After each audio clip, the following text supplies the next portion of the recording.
Hello नमस्कार दोस्तों, आइए जानते हैं सूर्य ग्रहण की कहानी। हिंदू धर्म में सूर्य ग्रहण का बहुत बड़ा धार्मिक महत्व है। ग्रहण को शुभ घटना नहीं माना जाता है और इसका असर सूर्य और पृथ्वी के उपग्रह पर भी पड़ता है।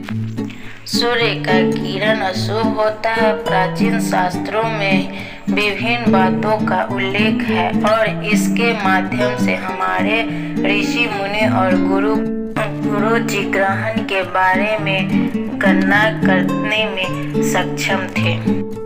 इस कहानी में हम सूर्य ग्रहण और इसकी उत्पत्ति के बारे में सब कुछ बातें जानेंगे। सूर्य ग्रहण का इतिहास हिंदू धर्म ग्रंथों का अनुसार सभी राक्षसों और देवताओं ने समुद्र मंथन में भाग लिया था। फिर अमृत का बर्तन उसमें से प्राप्त हुआ था और राक्षसों ने छल से इस अपने लिए चुरा लिया था। भगवान विष्णु जी ने अमृत वापस पाने के लिए एक सुंदर स्त्री मोहिनी का रूप धारण किया। फिर उन्होंने अपना आकर्षण रूप दिखाकर अपना उद्देश्य पूरा किए, इसलिए असुर उसकी सुंदरता पर मोहित हो गया और उसने अमृत उसे सौंप दिया। मोहिनी ने इसे देवताओं में बांटना शुरू कर दिया और एक पंक्ति में बैठे थे। उन्होंने प्रत्येक देवताओं को एक एक हिस्सा दिया। उस समय देवताओं के समूह में स्वर्ण भानु नामक एक राक्षस अमृत पीने के लिए बैठा था। जब देवता चंद्र और सूर्य को पता चला कि स्वर्ण भानु ने भी अमृत पी लिया है तो उन्होंने भगवान विष्णु को इसकी सूचना दी और यह जानकारी भगवान विष्णु ने स्वर्ण भानु का सिर काट दिया। सिर काटने के बाद फिर अमृत पीने के कारण स्वर्ण भानु की मृत्यु नहीं हुई।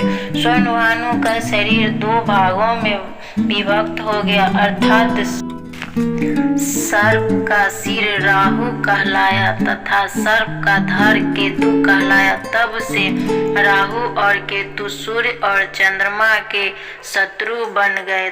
उन्होंने सूर्य और चंद्रमा को ग्रहण लगाना शुरू कर दिया। इस प्रकार समय समय पर राहु केतु सूर्य और चंद्रमा के साथ युद्ध में संलग्न रहते हैं। चंद्रमा ग्रहण और सूर्य ग्रहण तब होता है जब राहु क्रमशः चंद्रमा और सूर्य को निगल जाता है। इसके बाद सूर्य और चंद्रमा स्वयं को मुक्त करने के लिए राहु और केतु से जवाबी हमला करते हैं।